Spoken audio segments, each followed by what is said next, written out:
It appears Donald Trump has his eyes set on more than just Greenland. The U.S. president posting this AI-generated image online of an Oval Office meeting with European leaders. But it's the map in the background that's grabbing everyone's attention. It shows the U.S. flag covering multiple countries, including Canada, Greenland, and Venezuela.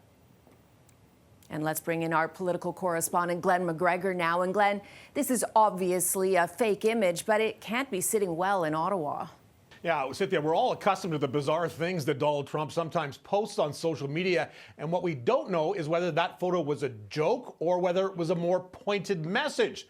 I think the context here is important, considering Trump's threats towards Greenland and also recent reporting by NBC News in the U.S. that he continues to express the desire, at least to his advisors and aides, that he wants to make Canada the 51st state. Could he turn his attention back to annexing some or all of Canada if Europe rebuffs his bid to acquire Greenland? This all makes calibrating Mark Carney's response to this more complicated. He wants to show support for our NATO allies, but he also doesn't want to antagonize Trump into threatening more tariffs on Canadian exports, as he did with Denmark and other European countries for resisting his plan to acquire Greenland. But Carney today made Canada's position clear in his speech in Davos, denouncing the use of tariffs as a sort of form of economic conquest and calling on these so-called middle powers, countries like Canada, to form alliances to try and navigate a dramatically changed world order. Carney saying Europe and the rest of the world must stand up to what he called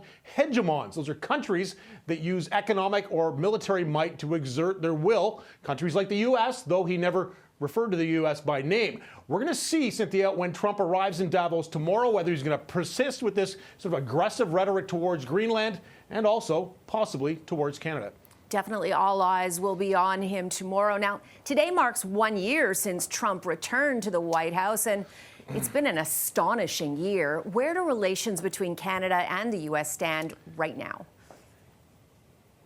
They are about as icy cold as Greenland in January, I would say. Negotiations over the tariffs on Canadian-made steel, aluminum, softwood lumber, automobiles, they'll all seem to have come to pretty much a complete halt, with both sides now looking instead to the scheduled review of the CUSMA, the USMCA trade deal, that's going to take place sometime later this year. The curiosity of this is that Trump genuinely seems to like and even respect Mark Carney personally, even if that isn't translating into the country-to-country relationship. Of course, Carney won the federal election by saying he was best positioned to get a trade deal with the U.S. Now, a full year after Trump's inauguration, still has not happened.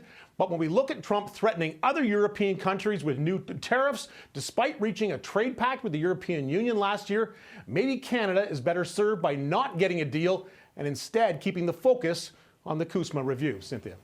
Oh, there is so much to juggle and so many politics going on. Glen, you are going to be very busy watching it all unfold. Thank you. And that is Glen McGregor in Ottawa.